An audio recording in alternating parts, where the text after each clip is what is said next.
So esok adalah hari ulang tahun kemangkatan Sir almarhum Sir Sultan Hishamuddin Alam Shah Ibni Almarhum Sultan Alauddin Sulaiman Alam Shah, iaitu Sultan Selangor yang ke-6 dan juga merupakan agung yang kedua, agung yang kedua di dalam sejarah Malaysia, di mana agung pertama kita adalah daripada Negeri Sembilan, iaitu almarhum Tengku Abdul Rahman Ibni Almarhum Tengku Muhammad. Siapa yang tak tahu yang gambar dekat duit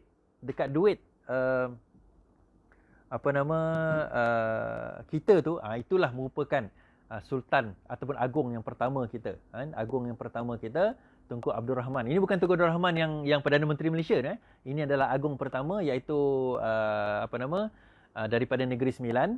Kemudian diikuti selepas itu baginda tak sempat sehingga habis 1 penggal 5 tahun.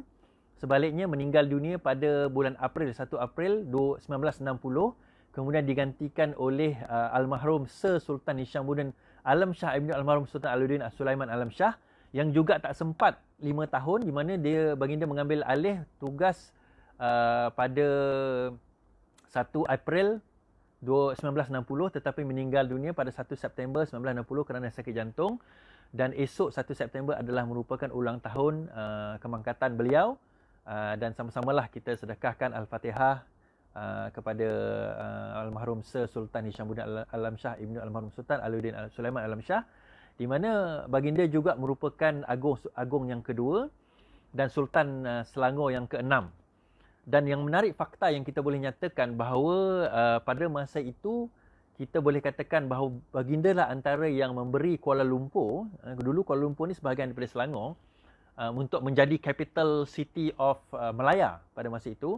Kemudian anaknya, iaitu ayah kepada Sultan Selangor sekarang, yang menyerahkan Kuala Lumpur menjadi wilayah persekutuan. Jadi menarik fakta ini untuk kita nak bagi tahu, supaya kita belajar sejarah, kita menyambut kemerdekaan, kita memahami bahawa terdapat salo-galo cerita sejarah dan sebagainya, di mana baginda antara 9, dia kata Sultan 9 rulers di Malaysia yang diserahkan oleh agung, diserahkan oleh Queen Elizabeth pada masa itu, the British ruler, untuk mereka memerintah negara Malaysia sendiri.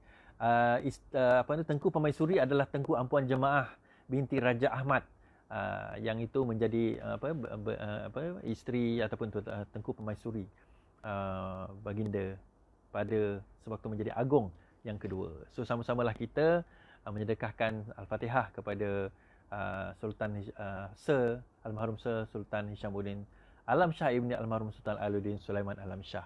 Jadi kita hendaklah memahami hakikat ini, bahawa perjuangan, walaupun kita susah senang kita sebagainya dalam kita menghadapi kemerdekaan, jadi inilah antara nama-nama yang sepatutnya meniti di bibir kita. Kita mengetahui di antara agung pertama, agung kedua, Tanah Melayu pada waktu itu. Walaupun pembentukan Malaysia belum lagi, tetapi kita kena faham bahawa perbincangan itu ada. Terdapat perbincangan untuk hendak membawa Sabah dan Sarawak pada masa itu merdeka dan akhirnya membentuk Malaysia pada tahun 1963. Sejarah Malaysia 1963 ni saya akan bawa secara detail pada 16 September nanti, pada masa saya buat live. Masa itu kita akan ceritakan secara detail Malaysian Agreement, Malaysia dan sebagainya, dan bagaimana benda ini berlaku.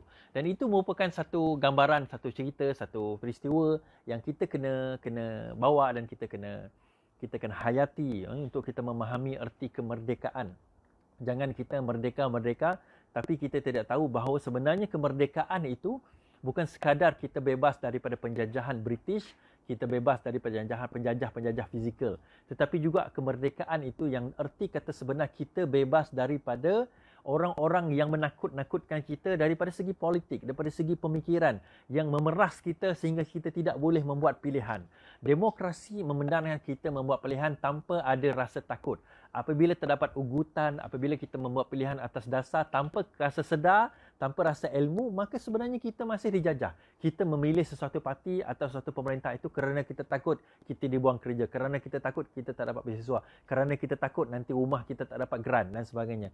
Maka dari situ kita boleh katakan bahawa itu disebabkan itu bukanlah jiwa yang merdeka yang sebenar, di mana pilihan kita masih lagi di atas dasar ketakutan. Jadi itu yang kita kena bawakan, kita kena awal buangkan daripada kita punya mentaliti kita yang sebenar-benarnya.